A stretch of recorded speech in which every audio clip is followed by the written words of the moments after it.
Olá, meu querido irmão, minha querida irmã, que a graça e a paz do nosso Senhor Jesus Cristo esteja sobre a sua vida, sobre sua família, sobre seu trabalho, sobre suas ocupações, sejam elas quais forem, que a boa mão do Senhor envolva a sua vida de tal forma que você seja muito abençoado, muito abençoada em nome de Jesus. Quero orar por você antes de ministrarmos a palavra do Senhor. Pai amado, Deus bendito, que bom o Senhor nos dar essa oportunidade. Na verdade é um privilégio, Pai, estarmos na presença do Senhor para ouvirmos a doce voz do Teu Espírito, que vai certamente nos encher de paz, esperança, que vai, Deus, clarear as nossas ideias, vai nos ajudar a ver aquilo que não podemos ver, ou que não estamos querendo ver.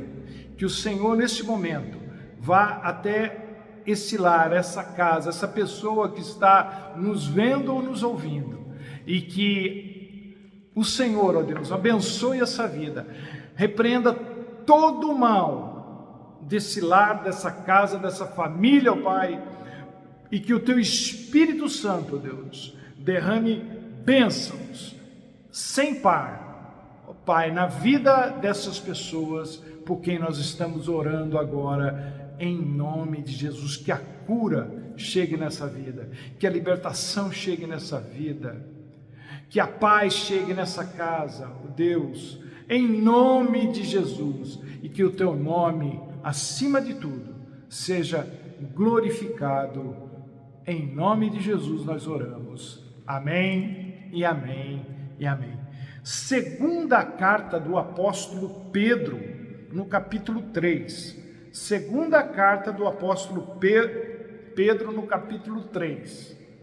Diz o seguinte, a partir do versículo 1. Pedro falando conosco. Amados irmãos, esta é a hora, ou esta é agora a segunda carta que lhes escrevo. Em ambas, quero despertar com estas lembranças a sua mente sincera, para que vocês se recordem das palavras proferidas no passado pelos santos profetas, e do mandamento do nosso Senhor e Salvador que os apóstolos de vocês lhes ensinaram. Antes de tudo, saibam que nos últimos dias surgirão escarnecedores, zombando e seguindo suas próprias paixões. Eles dirão: o que houve com a promessa da sua vinda, da vinda de Jesus? Desde que os antepassados morreram, tudo continua como desde o princípio da criação. Mas eles deliberadamente se esquecem de que há muito tempo, pela palavra de Deus, existem céus e terra, esta formada da água e pela água. E pela água o mundo daquele tempo foi submerso e destruído. Pela mesma palavra, os céus e a terra que agora existem estão reservados para o fogo, guardados para o dia do juízo e para a destruição dos ímpios. Não se esqueçam disto. Para o Senhor, um dia é como 1000 anos, e 1000 anos como um dia, amados. O Senhor não demora em cumprir a sua promessa, como julgam alguns. Ao contrário, Ele é paciente com vocês, não querendo que ninguém pereça, mas que todos cheguem ao arrependimento. O dia do Senhor, porém, virá como ladrão. Os céus desaparecerão como um grande estrondo, os elementos serão desfeitos pelo calor, e a terra e tudo o que nela há será desnudada. Visto que tudo será assim desfeito, que tipo de pessoas é necessário que vocês sejam? Vivam de maneira santa e piedosa, esperando o dia de Deus e apressando a sua vinda. Naquele dia os céus serão desfeitos pelo fogo, e os elementos se derreterão pelo calor. Todavia, de acordo com a promessa do Senhor, esperamos novos céus e nova terra, onde habita a justiça. Aleluia! Eu sei que Pedro descreve aqui um cenário bastante estarrecedor, de destruição, mas deixe-me dizer uma coisa para você. Isso aqui só é terrível para quem não tem Deus na vida. Se você tem Jesus no seu coração, na sua vida, não se preocupe, não se preocupe. Deus é com você e Ele vai te livrar do dia mau. Mas vamos lá, a palavra de hoje é basicamente um alerta aos desavisados. É aquela história, quem avisa amigo é. Porque tem muita gente que é desligada, gente que vive como se tudo o que está acontecendo fosse algo normal. Não é. Na vida, a gente tem muitos daqueles arrependimentos tardios. Ah, se alguém tivesse me avisado. Ah, se eu soubesse. Ah, se eu pudesse ter previsto isso. Ah, se eu tivesse falado. Ah, se eu tivesse feito aquilo. Ah, se eu tivesse visto no que isso ia dar. Ah, se eu tivesse prestado mais atenção. Ah, se eu tivesse. E quando a gente chega nesse ponto, é porque nada mais pode ser feito. E aí a gente tem que dormir com esse barulho. Esses dias, pregando na quarta-feira, eu disse que nenhum saudosismo, por melhor que seja, ou que tenha sido, supera o futuro de quem tem Deus na vida. Porque eu costumava pensar assim, ai que saudade dos meus 20, ai que saudade dos meus 30, ai que saudade dos meus quando eu tinha 40 anos, nossa. Aí Deus falou para mim o seguinte, rapaz, você está completamente enganado. Os seus melhores anos ainda estão por vir. Eles estão lá na eternidade. Lá sim serão os seus melhores anos. E pensando nisso, eu quero declarar aqui um princípio fundamental para quem quiser viver de bem com a vida agora. É o seguinte: quanto maior for a sua expectativa com relação à vida eterna, melhor será a sua vida aqui na terra. Quanto maior for a sua expectativa com relação à eternidade, melhor será a qualidade da sua vida aqui na terra. Em outras palavras, a vida eterna é que determina a qualidade de vida na terra e não o contrário. Quanto menos expectativa você tiver com relação à eternidade, com relação ao céu, com relação à vida eterna, menor será a sua satisfação, a sua alegria, a sua realização na terra. Por quê? Porque as expectativas afetam o nosso comportamento. E o que Pedro quer ensinar àqueles a quem ele está escrevendo, o que nos inclui, é que se nós realmente quisermos viver a vida na terra como Deus gostaria que vivêssemos, a fim de maximizar essa vida, nós deveríamos fazê-lo com a eternidade em mente.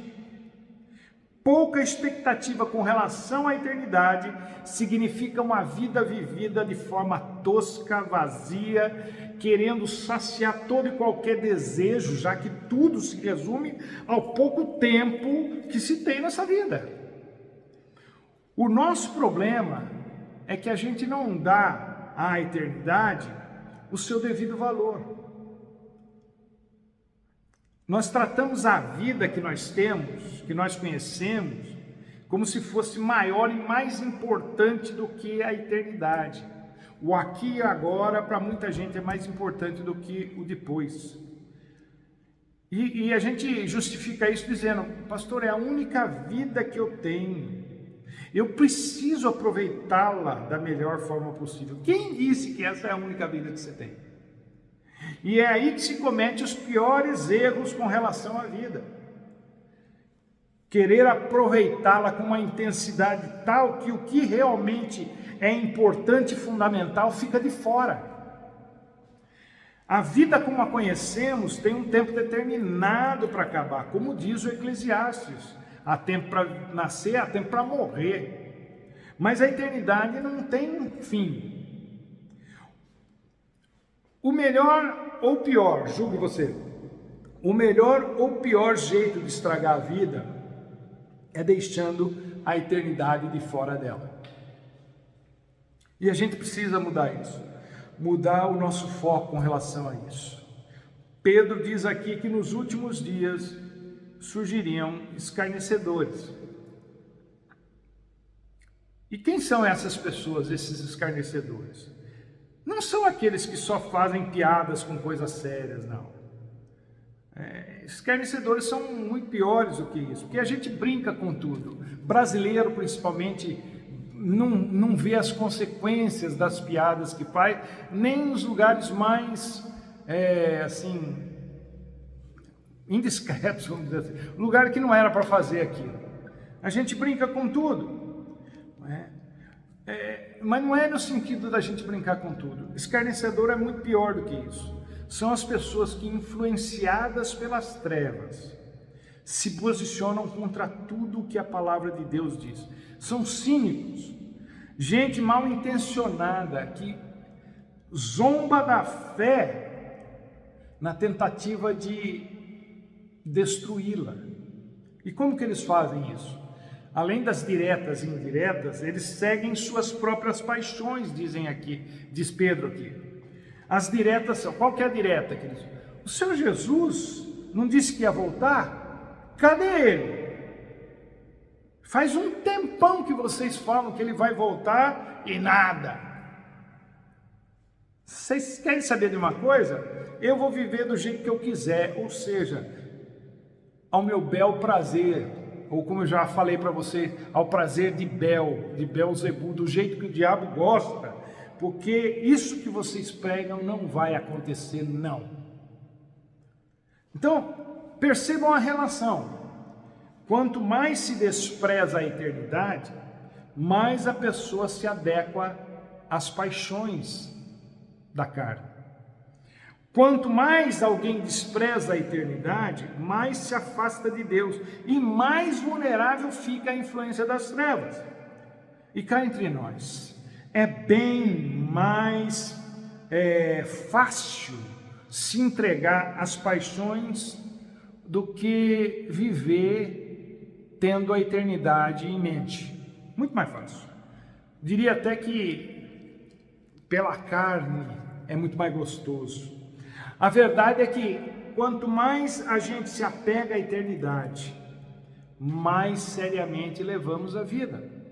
Aí o que acontece? As paixões da vida perdem a sua força e tudo que a pessoa quer, a pessoa que se aproxima de Deus, se aproxima da eternidade, a pessoa quer é viver e morrer em paz consigo mesma, em paz com o próximo, em paz com Deus. Quanto mais nós nos aproximamos da eternidade, mais conscientes nós tornamos a respeito de como viver a vida. Muita gente prefere ignorar a eternidade para poder viver sem peso na consciência com relação à maneira que vive. A estratégia do diabo é iludir as pessoas com a ideia de que esse mundo, essa vida é maior e melhor do que aquela que Deus promete. Mas não passa de uma ilusão, de uma mentira. Uma das maneiras mais comuns de se evitar pensar na eternidade é mantendo Deus à distância. Muita gente trata Deus à distância porque é mais fácil de se viver assim, é mais cômodo de se viver assim. Então a pessoa pensa assim, Deus existe, até aí tudo bem. Mas ele é tão santo, tão poderoso, tão majestoso, tão Deus, que não tem como ele se envolver com a gente. Ele lá e nós cá. Mas esse pensamento não poderia ser mais maligno e prejudicial a nós. Acreditar que Deus tem e quer pouco ou nenhum envolvimento conosco é a maior das mentiras difundidas pelas trevas entre os homens. Infelizmente, muita gente acredita nisso. Muita gente vive do jeito que vive porque acredita que se Deus existe, Ele não está nem aí. São adeptas do deísmo, de dado, mesmo sem saber o que isso significa.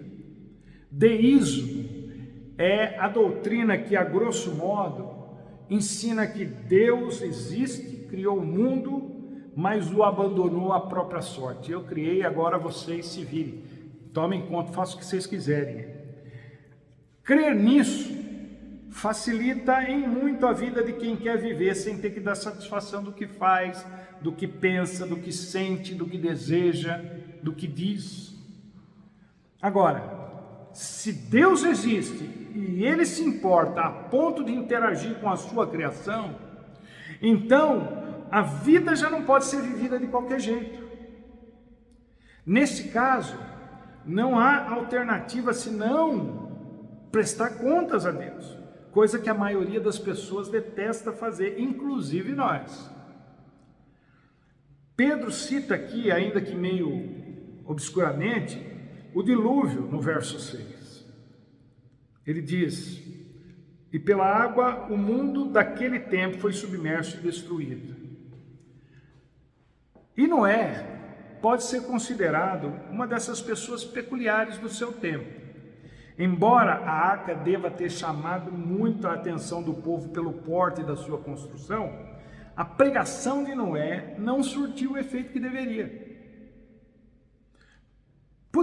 Imaginem uma pregação com 2 ou 3... Se fosse aqui no nosso tempo, eu estivesse pregando a mensagem de Noé, eu diria o seguinte: gente, vai chover.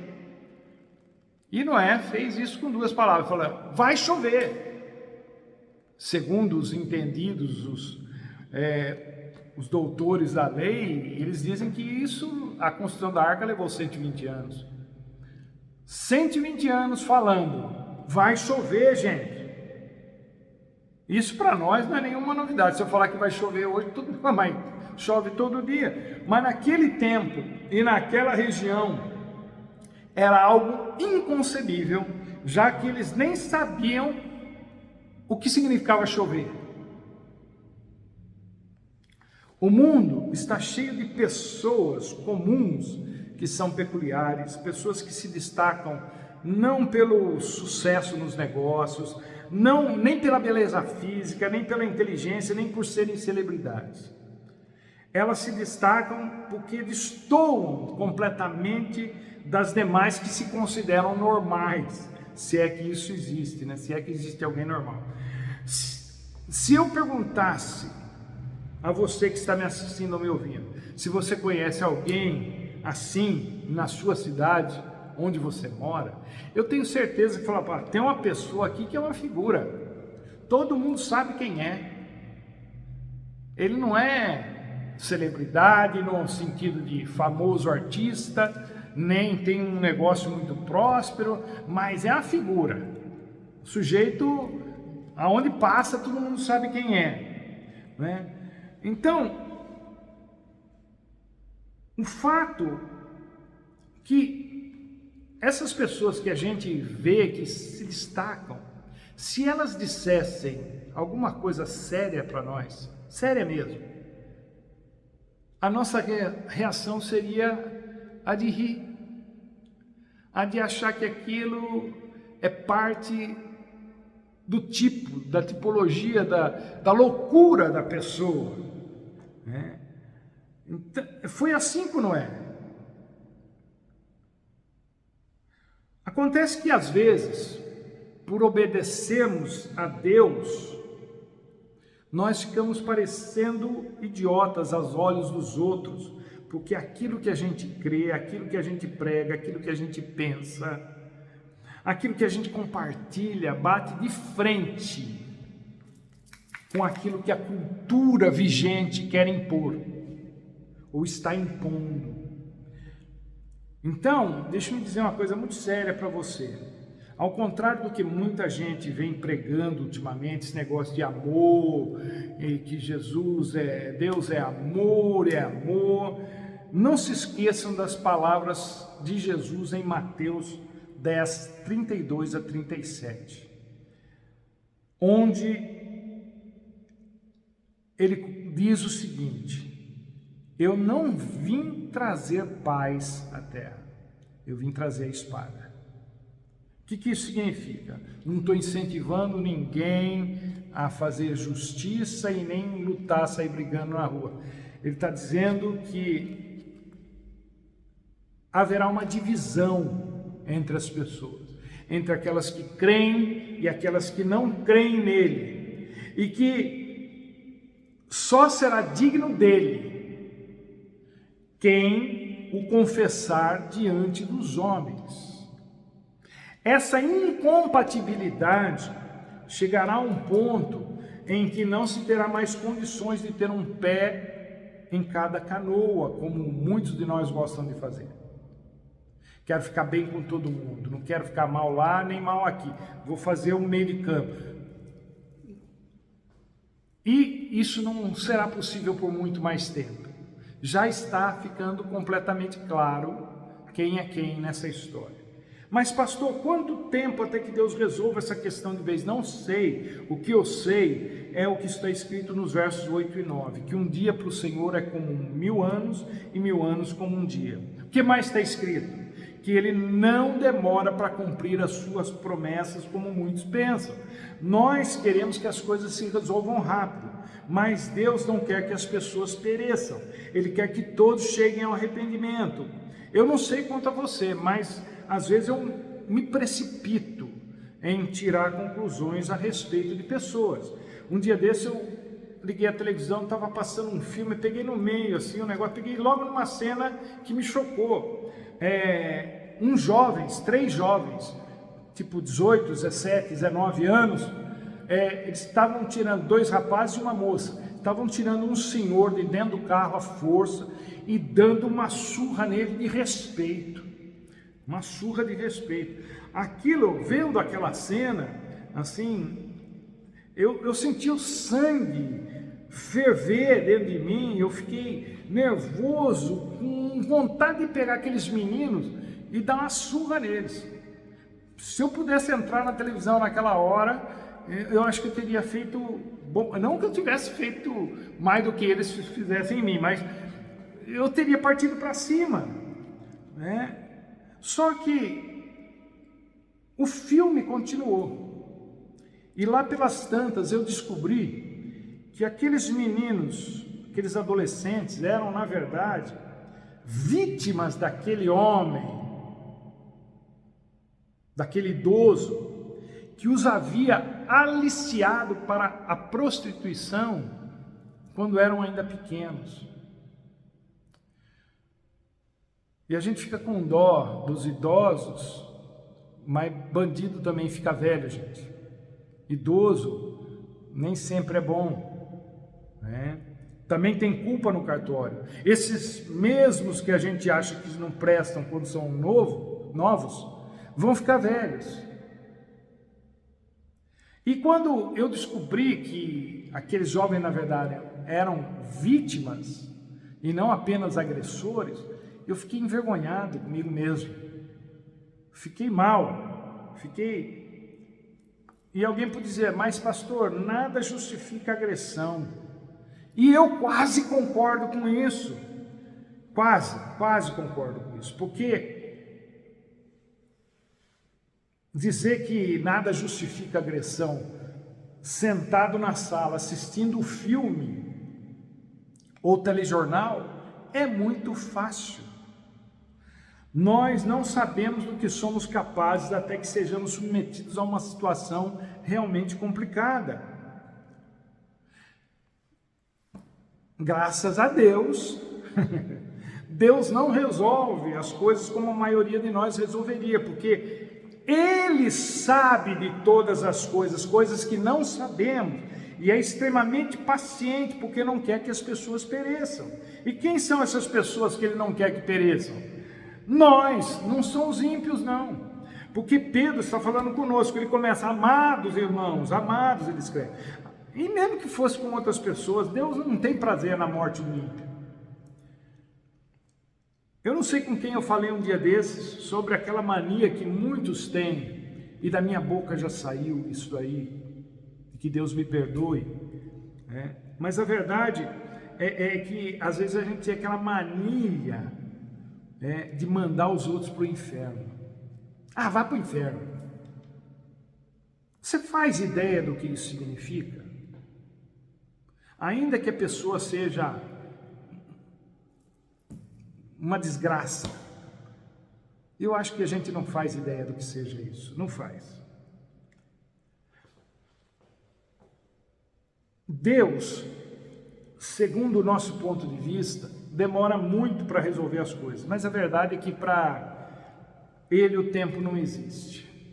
Enquanto que nós somos governados pelo relógio, Deus existe fora da linha do tempo, o que significa que para Ele tudo é presente, tudo é hoje, tudo é agora.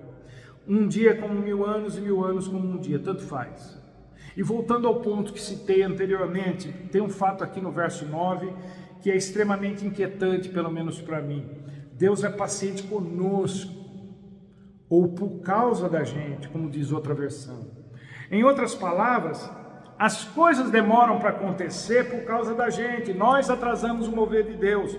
Sabe aquelas pessoas que se metem a fazer trilha, mas não conseguem manter o passo, não tem condicionamento físico, que ficam cansadas muito facilmente, que querem desistir, que querem dar uma parada toda hora para descansar e que com isso atrapalham os que estão em forma e que tinham um cronograma? Isso atrasa os acontecimentos. Mas pastor, se Deus é soberano e todo-poderoso, então por que eu teria condições de atrasar o plano dele? Pois é, ninguém pode frustrar, impedir o plano de Deus, mas nós podemos atrasá-lo. Ele é paciente conosco, está escrito conosco. Por quê? Porque a gente enrola, a gente faz firula, a gente para reclamar, a gente faz birra, a gente para de caminhar com Deus para aproveitar a vida. E tudo isso provoca atrasos.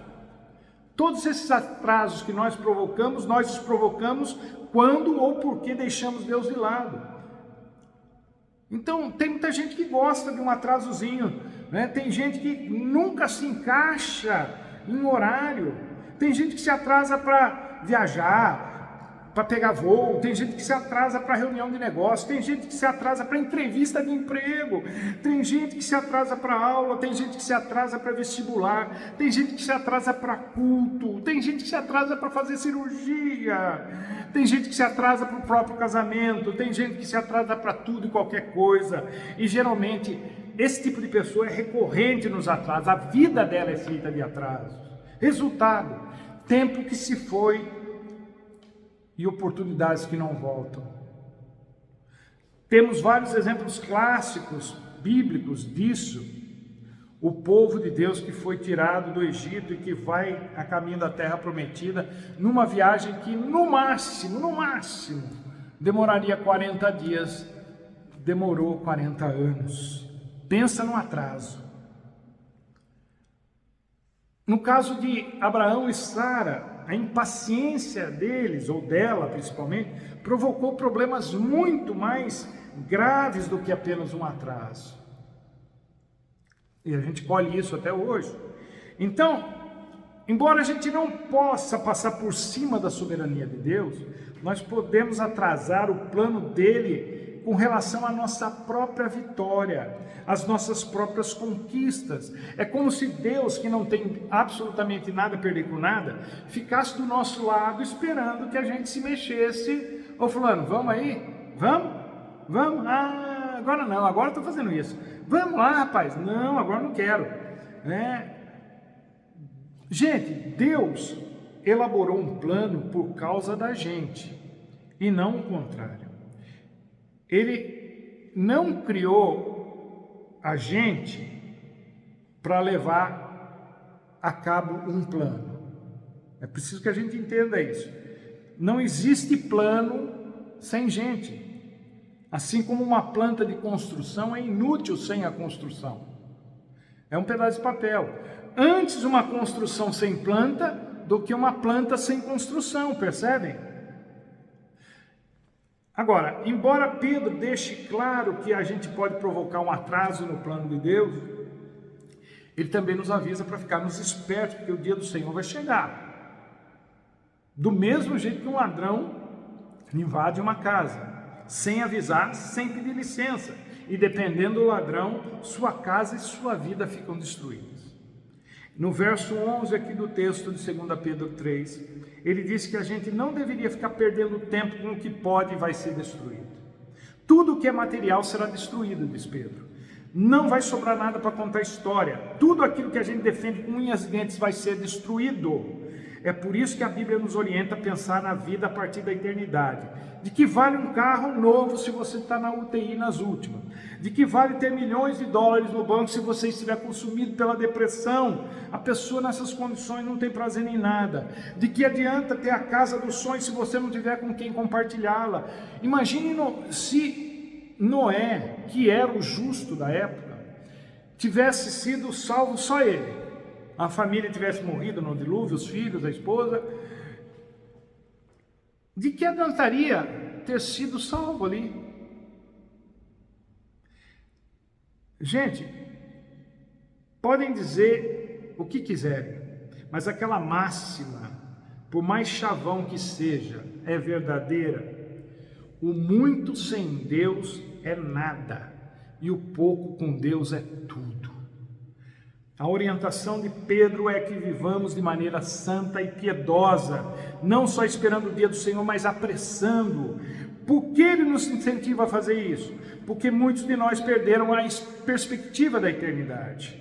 Vivemos a vida como se tudo resumisse a essa vida. Agora, se a eternidade ocupar o nosso pensamento mais do que a vida na terra, então a vida na terra será mais produtiva e mais agradável enquanto durar. Ele diz que novos céus e nova terra estão vindo por aí, que cabe a nós acelerarmos o processo, porque é lá na eternidade que a vida efetivamente vai acontecer. É aquela velha história do homem que tinha o seu comércio no térreo e morava no primeiro andar.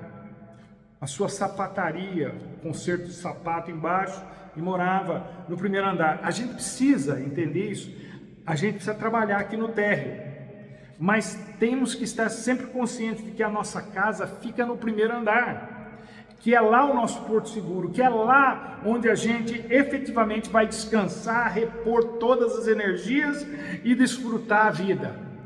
Essa é a perspectiva que Pedro está nos orientando a ter aqui no texto.